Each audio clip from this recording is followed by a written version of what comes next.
کہ اللہ مسبب الاسباب ہے، وہ اسباب کا پابند نہیں ہے، وہ اسباب کا محتاج نہیں ہے، اسباب اس کے محتاج ہیں۔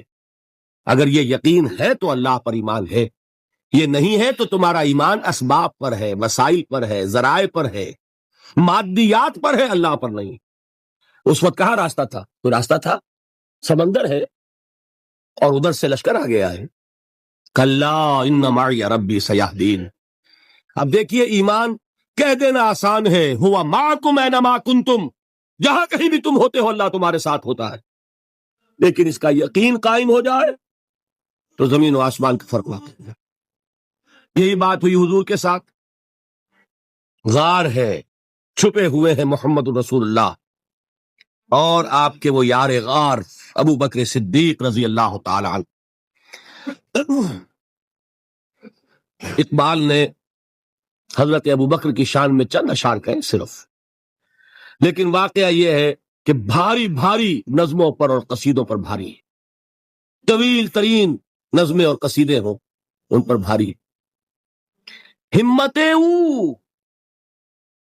ابو بکر کی ہمت جو ہے، کشت ملت را چو ابر، جیسے بارش سے کھیتی اپجتی ہے، ابو بکر کی ہمت اور عزیمت اس امت کو اسی طرح سینچنے والی ہے۔ ثانیے اسلام و غار و بدر و قبر،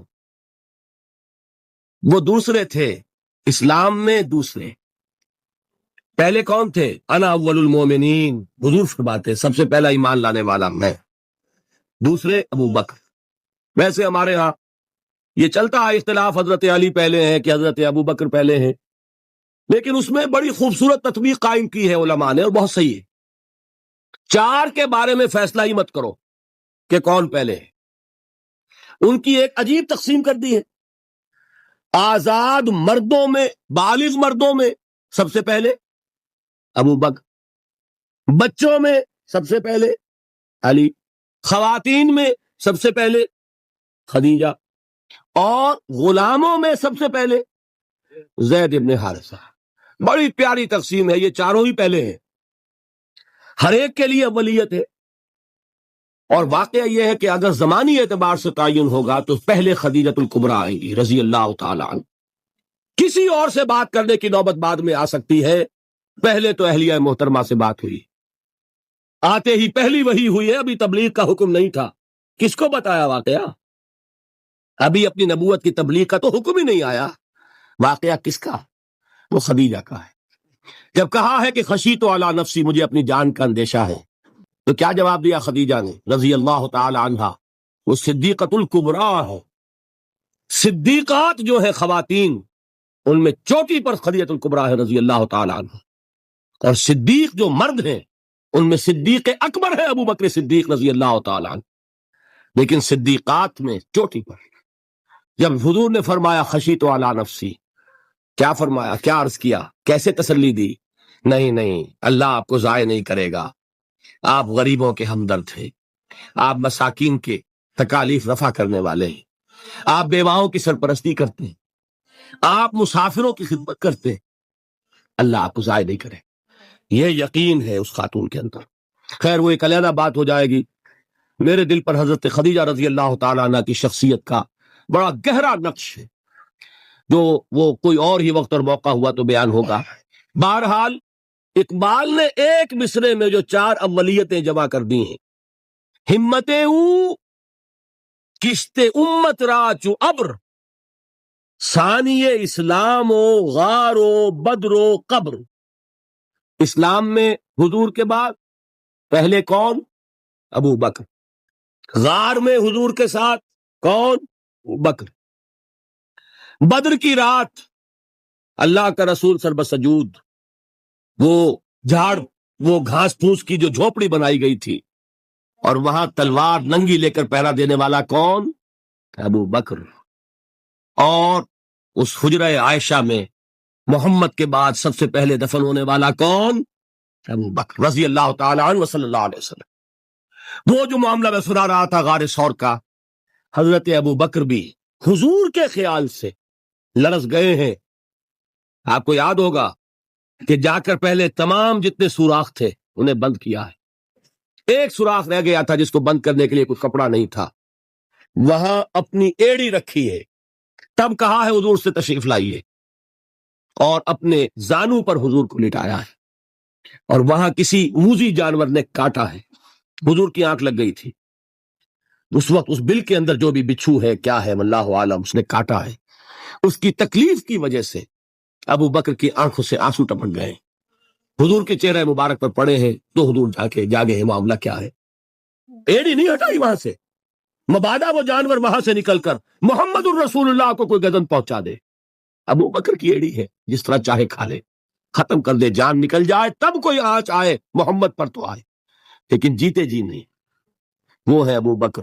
حضور کے خیال سے اس وقت حضور نے پھر اپنا لعاب دہن لگایا ہے، اور اس سے پھر آپ کی تکلیف ختم ہوئی۔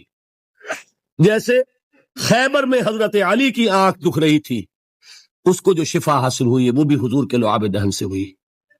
تو بہرحال اس وقت انہوں نے کہا ہے کہ اے نبی یا رسول اللہ، اگر اس وقت ان میں سے کسی نے غیر ارادی طور پر بھی اپنے قدموں کی طرف جھانک لیا تو پکڑے جائیں گے۔ کیا جواب تھا اللہ کے رسول کا؟ لا تحزن ان اللہ معنا، اللہ ہمارے ساتھ ہے، کیوں گھبراتے ہو ابو بکر؟ یہ ہے ایمان باللہ، میرا مالک اللہ، میرا رازق اللہ، میرا محافظ اللہ، میرا مددگار اللہ، میرا پشت پناہ اللہ، میرا دوست اللہ۔ یہ دوستی ہے اللہ کی جو لب لباب ہے، حاصل ہے ایمان کا، اسی کا نام ولایت ہے۔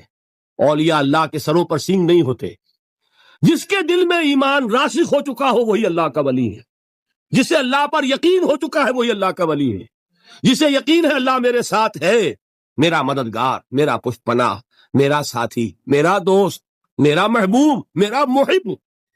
اللہ اہل ایمان سے محبت کرتا ہے، واللہ یحب الصادقین، ان اللہ یحب الذین یقاتلون فی سبیلہ صفا کانہم بنیان مرصوص۔ اللہ محبت کرنے والا، اہل ایمان محبوب، اور اہل ایمان محبت کرنے والے اللہ محبوب۔ والذین آمنوا اشد حبا للہ۔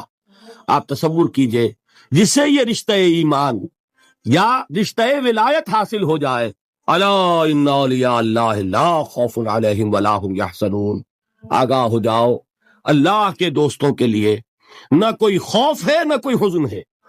اور میں بیان کر چکا تھا، خوف اور حزن کے خاتمے ہی کا نام امن ہے۔ زوال خوف، زوال حزن، یہ خوف اور حزن کیوں آتے ہیں بار بار؟ اللہ تخافوا ولا تحزنوا، دونوں آ گئے، الا ان اولیاء اللہ لا خوف علیہم ولا هم یحزنون، پھر وہی دو۔ وہ کیوں ہے؟ خوف ہوتا ہے کسی مستقبل کی بات کا، یہ نہ ہو جائے، وہ نہ ہو جائے، یہ نقصان نہ پہنچ جائے، یہ تکلیف نہ ہو، یہ غضب نہ آ جائے، خوف ہے مستقبل سے۔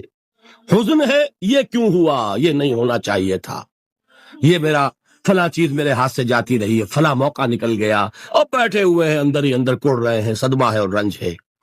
اور جو اللہ پر ایمان رکھتا ہے وہ جانتا ہے ما اصاب من مصیبت فی الارض ولا فی انفسکم الا فی کتاب من قبل ان نبرأها ان ذلک علی اللہ یسیر لکی لا تعصوا علی ما فاتکم ولا تفرحوا بما آتاکم واللہ لا يحب کل مختال فخور۔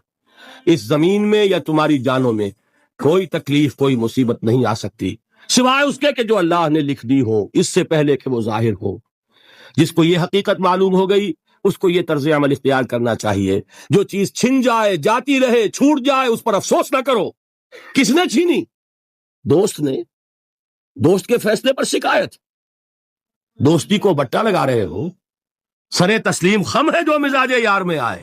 اگر دوستی ہے تو پھر تو تمہیں گردن جھکانی چاہیے کہ ہر چے ساقی ماریخت عین الطافس، جو بھی میرا ساقی میرے پیالے میں ڈال دے اس کا کرم ہے، جو اس کی طرف سے آئے اس پر کوئی رنج نہیں، کوئی صدمہ نہیں، کوئی غم نہیں، کوئی شکایت نہیں، کوئی شکوہ نہیں، اور جو ہوگا وہ اس کے اذن کے بغیر نہیں ہوگا، اور اس کا اذن ہوگا تو یقیناً میرے لیے خیر ہی خیر ہے، چاہے وہ ناگوار شے ہو، بظاہر مجھے اچھی نہ لگ رہی ہو، میری شارٹ سائٹڈنس میں مجھے وہ نظر آ رہی ہے کہ میرے لیے بری ہے، لیکن قرآن نے کہا ہے عسیٰ ان تکرہوا شیئا وہو خیر لکم وعسیٰ ان تحبوا شیئا وہو شر لکم واللہ یعلم وانتم لا تعلمون۔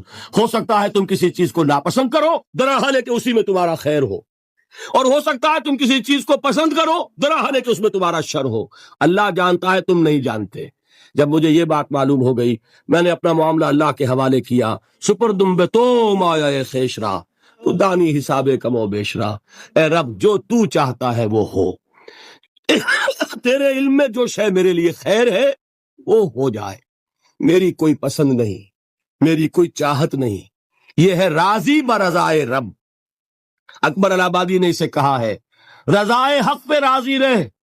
یہ حرف آرزو کیسا؟ خدا خالق، خدا مالک، خدا کا حکم تو کیسا؟ جب میں آ گیا بیچ میں میری پسند، میری مرضی، میری خواہش، میری چاہت، یہی تو شرک ہے. ما شاء اللہ کان وما لم یشاء لم یکن. جو اللہ نے چاہا وہ ہوا، جو اس نے نہیں چاہا نہیں ہوا. اختیار اس کا ہے، میرا تو نہیں. رضائے حق پہ راضی رہے، یہ حرف آرزو کیسا؟ خدا خالق، خدا مالک، خدا کا حکم تو کیسا؟ اقبال نے اسے کہا ہے فارسی میں.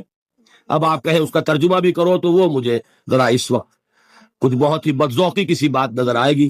جائیے پوچھئے کسی سے جسے فارسی آتی ہو. برو کشید سے پیچا کے ہست و بود مرا، چیو کہا کہ مقام رضا کشود مرا. مجھے تو تمام پیچ و خم سے نکال دیا اس مقام رضا نے. میں راضی برضائے رب ہوں، جو فیصلہ اس کا میں اس پر راضی. تو کہاں کا حزن اور کس کا خوف؟ یہی زوال حزن اور زوال خوف، یہی ہے امن، یہ نتیجہ ہے ایمان. تو جان لیجئے یہ ہے لب لباب، یہ ہے حاصل ایمان کا. یہ ہے تو ایمان ہے، یہ نہیں ہے تو ایمان نہیں.